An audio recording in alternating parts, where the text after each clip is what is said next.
नमस्कार, मंडल news bulletin में आपका स्वागत है। आइए पेश करते हैं आज के प्रमुख व मुख्य समाचार। अमरावती शहर से जिले में कल शाम से मौसम बदलीला होने के साथ साथ झमाझम बारिश होनी शुरू हुई और यह सिलसिला आज दोपहर बाद तक चलता रहा। कभी हल्की और कभी मध्यम स्तर की बारिश होने के साथ ही आसमान में पानी की हल्की फुहारें भी बरसती रहती, जिसके चलते मौसम खुशगवार और वातावरण सर्द हो गया था। हालांकि आज सुबह के वक्त झमाझम पानी बरसने के चलते आम जनजीवन काफी हद तक अस्त व्यस्त होता दिखाई दिया, परंतु लगातार दूसरे दिन बारिश की झड़ी जारी रहने के चलते ग्रामीण इलाकों में किसान काफी खुशहाल दिखाई दिए और अब खेत खलिहानों में बुआई के कामों ने अच्छी खासी गति पकड़ ली। कल दिन भर आसमान काफी हद तक साफ रहने के बाद दोपहर पश्चात आसमान में काले घने बादल छाने लगे थे और शाम होते होते बारिश का दौर शुरू हो गया। साथ ही पूरी रात झमाझम पानी बरसता रहा और यह सिलसिला आज सुबह के बाद भी जारी रहा। ऐसे में लगातार हो रही बारिश की वजह से तापमान में तेजी के साथ गिरावट दर्ज की गई और वातावरण काफी हद तक सर्द हो गया। जिले में पिछले 2 दिनों से मूसलाधार बारिश शुरू है। अनेक तहसीलों में बाढ़ की स्थिति निर्माण हो गई। घाटंजी तहसील में 2 अलग अलग घटनाओं में 2 लोगों की बाढ़ की चपेट में आने से मृत्यु हो गई। इसमें एक मृतक अज्ञात है और दूसरी घटना शिरोली निवासी वृद्ध व्यक्ति की मृत्यु हो गई। यह घटना रविवार की शाम घटित हुई। मृतक की शिनाख्त संभाजी भुरिया आतराम के रूप में हुई है। घाटंजी तहसील में लगातार बारिश शुरू है और नदी नालों में बाढ़ आ गई। कोपरी एरड गाँव मार्ग पर चिचोली गाँव के निकट पुल पर से ग्रामवासियों को बागाडी नदी की बाढ़ में एक अज्ञात व्यक्ति का शव बहता दिखाई दिया। संजय तुरक पाटिल और अन्य ग्रामवासियों ने यह शव बाहर निकालने का प्रयास किया, लेकिन जल प्रवाह तेज रहने से वह व्यक्ति तरोड़ा गांव की दिशा में बह गया। इस व्यक्ति की शिनाख्त नहीं हो पाई है, उसकी खोज जारी है। वहीं दूसरी ओर शिरोली निवासी संभाजी आतराम अपनी पत्नी शांता के साथ खेत में मजदूरी का काम कर रहा था। काम समाप्त होने के बाद पत्नी घर लौट गई, लेकिन संभाजी खेत में ही रुका रहा। रात 8 बजे तक वह घर नहीं लौटने से उसकी तलाश शुरू की गई। बारिश के कारण नाले में आई बाढ़ के कारण संभाजी नाला पार करते समय बहने का अनुमान लगाया गया था। रविवार को मानिक अतराम के खेत के पास उसका शव बरामद हुआ। यवतमाल जिले में बारिश का येलो अलर्ट दिया गया। नदी नालों के तट पर स्थित गांव को सतर्क रहने की चेतावनी जिला प्रशासन ने दी। लगातार बारिश के कारण जिले का जनजीवन अस्त व्यस्त हो गया। अमरावती के पूर्व पालक मंत्री जगदीश गुप्ता ने आज शाम मुंबई में डिप्टी सीएम एकनाथ शिंदे के नेतृत्व वाली शिवसेना में अपने समर्थकों सहित प्रवेश कर लिया, जिसके लिए अपने करीब 150 समर्थकों के साथ पूर्व मंत्री जगदीश गुप्ता मुंबई पहुंचे थे, जहां पर आज शाम जगदीश गुप्ता व उनके समर्थकों का शिंदे गुट वाली शिवसेना के पार्टी प्रमुख और डिप्टी सीएम एकनाथ शिंदे की प्रमुख उपस्थिति के बीच शिंदे गुट वाली शिवसेना में आधिकारिक तौर पर प्रवेश कराया गया। इस संदर्भ में मिली जानकारी के मुताबिक पूर्व मंत्री जगदीश गुप्ता गत रोज दोपहर ये अमरावती से नागपुर के लिए रवाना हुए तथा नागपुर एयरपोर्ट से मुंबई के लिए उन्होंने उड़ान भरी तथा बीती शाम ही पूर्व मंत्री गुप्ता मुंबई पहुंच गए थे, जहां पर उन्होंने तुरंत ही शिंदे गुट वाली शिवसेना के नेताओं के साथ संपर्क करते हुए अपने आने की सूचना दी। साथ ही साथ अपने समर्थकों को भी अमरावती से मुंबई रवाना होने के लिए कहा। वही दूसरी ओर बीती रात करीब 9 बजे के आसपास 4 बड़ी बसों तथा 8 से 10 मिनी बसों में सवार होकर लगभग 150 समर्थक मुंबई के लिए रवाना हुए, जिन्होंने आज सुबह शिरडी पहुंचकर साईं बाबा के दर्शन करने के उपरांत आगे की राह पकड़ी। इसके साथ ही पूर्व मंत्री जगदीश गुप्ता के कुछ समर्थक आज दोपहर बाद अमरावती एयरपोर्ट से मुंबई के लिए रवाना हुए। मुंबई पहुंचने के बाद सभी समर्थकों द्वारा अपने नेता व पूर्व मंत्री जगदीश गुप्ता से मुलाकात की गई, जिसके उपरांत मुंबई स्थित शिंदे गुट वाली शिवसेना के कार्यालय में आयोजित कार्यक्रम के दौरान डिप्टी सीएम एकनाथ शिंदे की प्रमुख उपस्थिति के बीच पूर्व मंत्री जगदीश गुप्ता अपने सभी समर्थकों के साथ शिंदे गुट वाली शिवसेना में प्रवेश करते हुए भगवा दुपट्टा धारण किया। किसान को कर्ज माफी देते हुए 7/12 कोरा करने की प्रमुख मांग को लेकर प्रहार जनशक्ति पार्टी के मुखिया पूर्व मंत्री बच्चू कडू द्वारा अपनी पूर्व घोषणा के अनुरूप आज 7 जुलाई को देश के प्रथम कृषि मंत्री व शिक्षा महर्षि डॉक्टर पंजाबराव उर्फ भाऊसाहेब देशमुख के जन्मस्थल पापल गांव से पदयात्रा का प्रारंभ किया गया। खास बात यह रही कि आज सुबह से पूरे परिसर में अच्छी खासी बारिश होती रहने के बावजूद इस पदयात्रा में शामिल होने के लिए बच्चू कडू समर्थकों का पालन गांव में अच्छा खासा जमावड़ा रहा, जिसमें किसानों की संख्या उल्लेखनीय रही और आसमान में झमाझम पानी बरसता रहने के बीच इस पदयात्रा का बड़े उत्साहपूर्ण ढंग से प्रारंभ हुआ। पूर्व मंत्री बच्चू कडू द्वारा शुरू की गई यह पदयात्रा अगले 7 दिनों तक यानी 14 जुलाई तक चलती रहेगी और 14 जुलाई को यवतमाल जिला अंतर्गत चिकलगवान गांव पहुंचकर इस पदयात्रा का समापन होगा। इस पदयात्रा में शामिल होने के लिए आज सुबह से ही पापल गांव में जिले भर से प्रहरियों सहित किसानों का पहुंचना शुरू हो गया तथा सभी ने किसानों का 7/12 कोरा करने की मांग उठाते हुए इस पदयात्रा में हिस्सा लिया। साथ ही साथ किसान कर्ज माफी होने तक अपना संघर्ष जारी रखने का संकल्प भी लिया। खास बात यह रही कि आज सुबह से लगातार बारिश रहने के बावजूद आंदोलन में शामिल प्रहरियों किसानों के उत्साह में कोई कमी नहीं थी और सभी ने बारिश में भीगते हुए बड़े उत्साह के साथ इस पदयात्रा में हिस्सा लिया। कर्ज माफी को लेकर पूर्व मंत्री बच्चू कडू द्वारा दोहरी भूमिका अपनाते हुए डबल गेम खेले जाने का आरोप राज्य के राजस्व मंत्री चंद्रशेखर बावनकुले ने लगाया। बावनकुले ने कहा कि वे खुद अन्य 4 मंत्रियों के साथ लगातार 4 घंटे मंत्रालय में बैठे थे और एक एक मुद्दे को हल किया। साथ ही विधानमंडल के पावर सत्र दौरान राज्य सरकार किसान कर्ज माफी को लेकर एक समिति गठन करने वाली है। यह समिति पूरे महाराष्ट्र का दौरा कर जरूरतमंद किसानों को कर्ज माफी देने की सिफारिश करेगी। हमने यह बात बच्चू कडू को लिखित तौर पर दी है। कर्ज माफी करना सरकार का एजेंडा है और सरकार के कहने पर ही बच्चू कडू ने अपना अनशन भी पीछे लिया था और वे मंत्रियों के साथ बैठक में भी शामिल हो रहे हैं। वहीं दूसरी ओर किसानों को सरकार के खिलाफ भड़काने के लिए सतत अलग अलग आंदोलन भी कर रहे हैं। यह सीधे सीधे दोगलापन है। राज्य में अमरावती व नासिक इन 2 स्थानों पर सुपर स्पेशलिटी अस्पताल शुरू किए गए, जिसमें से अमरावती के सुपर स्पेशलिटी अस्पताल में वर्ष 2010 से बेहतर काम चल रहा है। अमरावती के सुपर स्पेशलिटी अस्पताल में 7 यूनिट है, वही नासिक में केवल 3 यूनिट ही चलाए जाते हैं, परंतु इसके बावजूद सरकार की ओर से निधि के संदर्भ में सुपर स्पेशलिटी हॉस्पिटल के लिए निधि का वितरण करते समय अमरावती की सुपर स्पेशलिटी अस्पताल हेतु तुलनात्मक रूप से कम निधि मिलती है। वर्ष 2025-2026 की पूर्व मांग में सुपर स्पेशलिटी अस्पताल के लिए 139 करोड़ रुपए की निधि मंजूर की गई है, जिसके चलते अमरावती के सुपर स्पेशलिटी अस्पताल के लिए ज्यादा से ज्यादा निधि दी जाए, ऐसी मांग विधान परिषद सदस्य संजय खोड़के ने राज्य विधानमंडल के पावसकालीन सत्र दौरान विधान परिषद में उठाई। अचलपुर की ऐतिहासिक फिल्ले मिल, जो कभी हजारों परिवारों की जीविका का मुख्य स्रोत थी, पिछले 4-5 सालों से बंद है। इस मिल में काम करने वाले 800 से 900 दिहाड़ी मजदूर आज भी अपने बकाये का इंतजार कर रहे हैं। 31 महीने से बकाये और रोजगार न मिलने से मजदूरों के सामने भुखमरी की नौबत आ गई है। अचलपुर के विधायक प्रवीण तायडे ने इस संकट का समाधान निकालने के लिए दिल्ली तक दौड़ लगाकर प्रयास शुरू किए है। आज विधायक प्रवीण तायडे ने प्रतिनिधियों के साथ दिल्ली पहुंचकर उद्योग मंत्रालय में केंद्रीय कपड़ा मंत्री गिरिराज सिंह से सकारात्मक चर्चा की। चर्चा में अचलपुर विधायक प्रवीण तायडे ने फिल्ली मिल के संबंध में 3 ठोस मांगों को मजबूती के साथ रखा। इसमें श्रमिकों को 31 माह का बकाया वेतन तुरंत देने, फिल्ले मिल को फिर से शुरू करने और सभी श्रमिकों को फिर से रोजगार के अवसर उपलब्ध कराने की मांग की। इस बैठक में दिल्ली से आए वरिष्ठ अधिकारियों ने भी इस मुद्दे को गंभीरता से लिया और सकारात्मक प्रतिसाद दिया। अल्पसंख्यक समाज की लड़कियों के लिए शैक्षणिक सहयोग का नया द्वार खुलने जा रहा है। विधायक संजय खोड़के ने एकेडमिक हाई स्कूल में अभ्यासिका शुरू करने की घोषणा कर दी है। विधायक खोड़के से यह मांग की गई थी। राजस्थानी समाज ने देश के कश्मीर से लेकर कन्याकुमारी और कच्छ से लेकर कामरूप तक जाकर अपनी पैठ बनाई, सकारात्मक रूप से अपना धंधा व्यवसाय किया। क्षेत्र की आर्थिक प्रगति में योगदान करने का गौरवपूर्ण उल्लेख महापालिका के आयुक्त और प्रशासक सौम्य शर्मा चांडक एवं पुलिस आयुक्त अरविंद सावरिया ने किया। वे रविवार शाम राजस्थानी हितकारक मंडल द्वारा पारंपरिक कक्षा 10वीं और 12वीं के मेधावी छात्र छात्राओं के अभिनंदन समारोह में मार्गदर्शन कर रहे थे तथा विचार भी व्यक्त कर रहे थे। दोनों ही अतिथियों ने उपस्थित विद्यार्थियों को सटीक मार्गदर्शन करते हुए जीवन में आगे बढ़ने के लिए तथा बेहतर करने के लिए प्रेरित किया। राजस्थानी हितकारक मंडल द्वारा स्वर्गीय विजया देवी मुंदड़ा की स्मृति में मेधावी छात्र छात्राओं का अभिनंदन समारोह आयोजित किया गया था। राजस्थानी हितकारक मंडल के अध्यक्ष अनिल अग्रवाल, सचिव रामेश्वर गग्गड़, वरिष्ठ समाजसेवी लप्पी उर्फ चंद्रकांत जाजोदिया, कमल किशोर मालानी, संयोजक गोपाल चांडक, होटल महफिल इनके संचालक गोपाल मुंदड़ा, राजस्थानी हितकारक मंडल के संरक्षक पंडित देवदत्त शर्मा आदि मंचासीन थे। सीए राष्ट्रीय संस्थान द्वारा गत मई में ली गई सीए फाउंडेशन, सीए इंटरमीडिएट और सीए फाइनल के एग्जाम के नतीजे रविवार को घोषित किए गए, जिसमें अमरावती जिले के 46 छात्र छात्राओं के सीए क्वालिफाई कर लेने की जानकारी प्राप्त हुई। उसी प्रकार अमरावती के छात्र छात्राओं ने फाउंडेशन तथा इंटरमीडिएट की एग्जाम में भी बेहतर प्रदर्शन किया है। अमरावती को एक बार फिर ऑल इंडिया रैंकिंग प्राप्त है। पार्थ रोशन साबू ने 19वां स्थान फाउंडेशन परीक्षा में हासिल किया।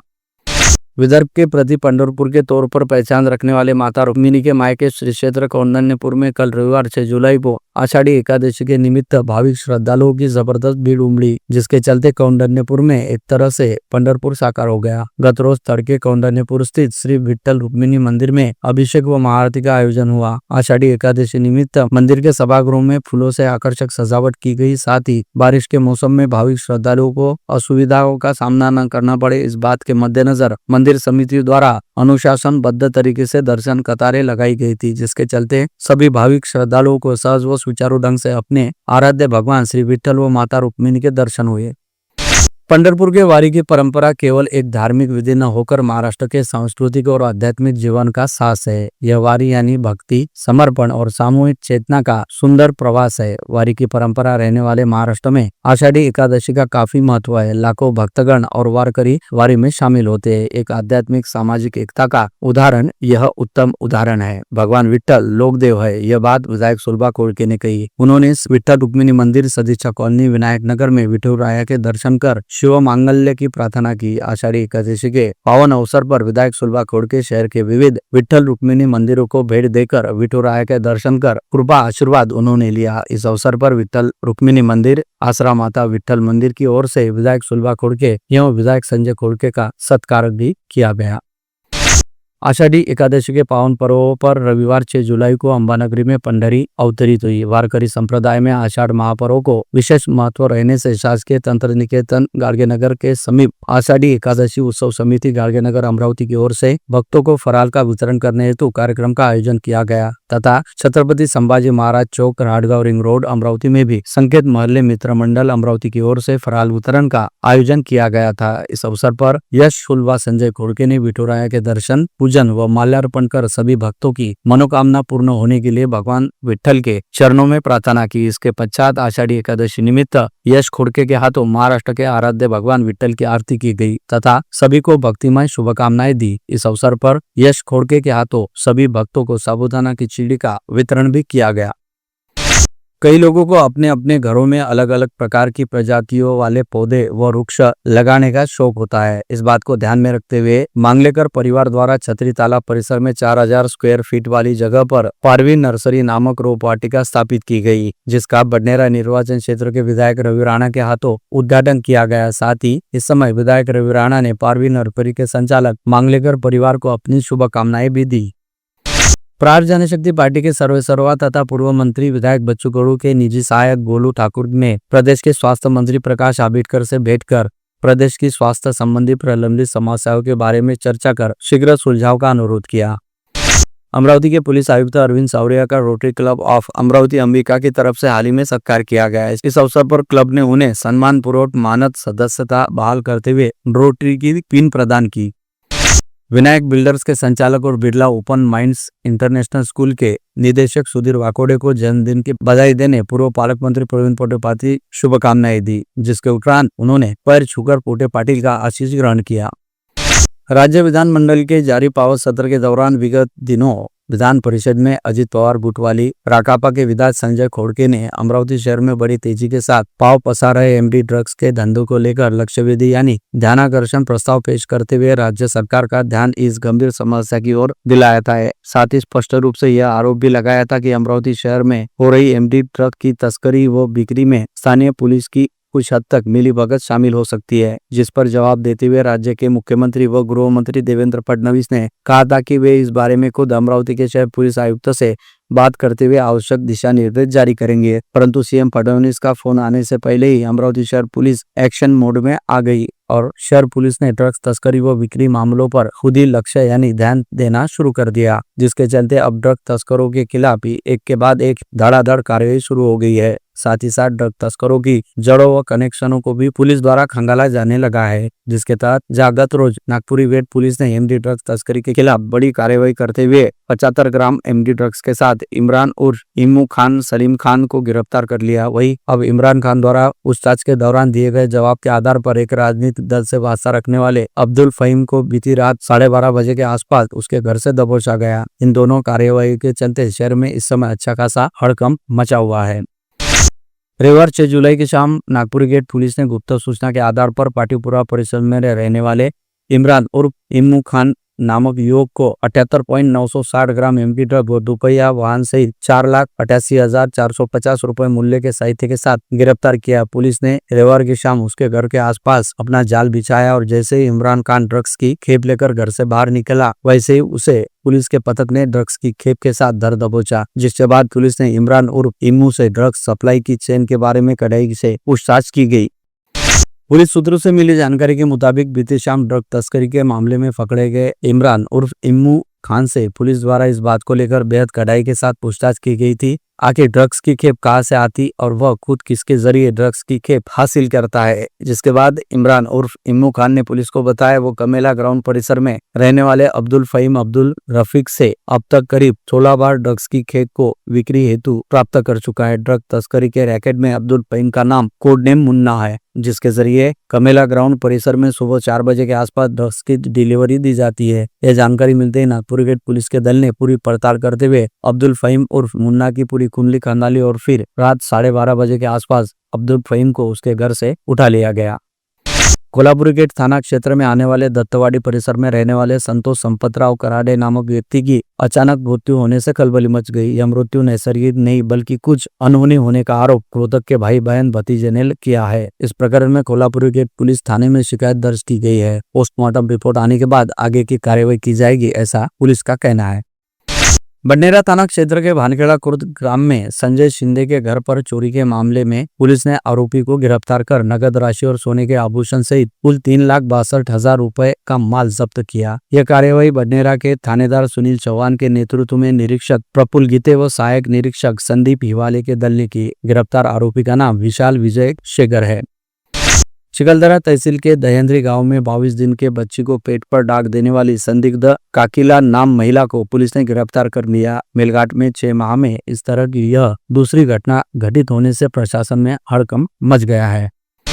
रिश्ते में युवती के मामा लगने वाले युवती को केक देकर रात को उसके अश्लील फोटो निकाले। कुछ दिन बाद वो फोटो वायरल न करने के लिए युवती से 10 लाख रुपए की मांग की गई। शिकायत के आधार पर राजापेट पुलिस ने मामला दर्ज किया है। मोर्शी से सिंगोरा मार्ग पर स्थित नशीदपुर फाटा के पास मोटरसाइकिल व स्कूटी के बीच हुई टक्कर में एक 23 वर्षीय युवक की घटनास्थल पर ही मृत्यु हो गई, जबकि एक गर्भवती महिला सहित 2 युवतियां गंभीर रूप से घायल हो गई। रविवार 6 जुलाई की शाम यह घटना घटित हुई। तीनों जख्मी युवतियों को अमरावती के निजी अस्पताल में भर्ती किया गया। मृतक युवक का नाम अंतोरा निवासी नकुल राजेश नवले है। घायलों के नाम बरूड निवासी कश्मीरा भीमराव रामटेके और अमरावती निवासी महिमा प्रदीप भोकरे और ब्राह्मणवाड़ा भगत निवासी दीपाली हरिदास पाटिल है।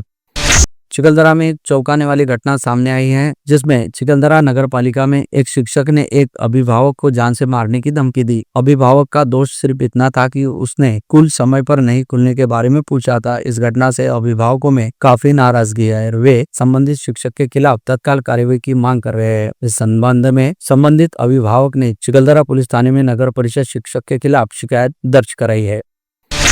चांदूर बाजार पुलिस के पथक ने आज दोपहर बस थाना परिसर से एक युवक को संदेह के आधार पर हिरासत में लिया, जो वाहन चोर निकला। जिसके बाद चांदूर बाजार पुलिस ने चोरी के वाहन से सचिन ज्ञानेश्वर घुसे को अपनी हिरासत में लिया।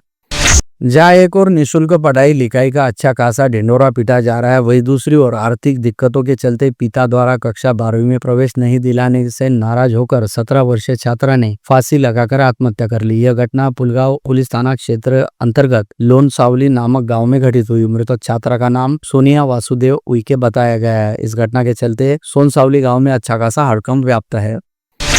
पंढरपुर से दर्शन कर लौट रहे वारकरियों से भरी एक एसटी बस का चिखली के पास महाबीज कार्यालय के सामने भीषण एक्सीडेंट हो गया। आज 7 जुलाई की सुबह लगभग 2 बजे इस दुर्घटना में बस डिवाइडर से टकराकर पलट गई, जिसमें 30 से अधिक वारकरी घायल हो गए। घायलों को तुरंत चिखली और बुल्डाना के जिला अस्पतालों में भर्ती कराया गया। भंडारा जिले के सिनेगांव से सटे कोंडा कोसारा की मुरुम खदानों में रील बनाने गए कक्षा 12वीं के छात्र तीर्थराज बरसागड़े की पानी में डूबकर मौत हो गई। उसके 2 अन्य साथी बाल बाल बच गए। तीर्थराज ने पेड़ से पानी में छलांग लगाते समय का वीडियो बनाने का अनुरोध अपने साथियों से किया था। तीर्थराज ने पानी में कूदी मारी और वह डूब गया।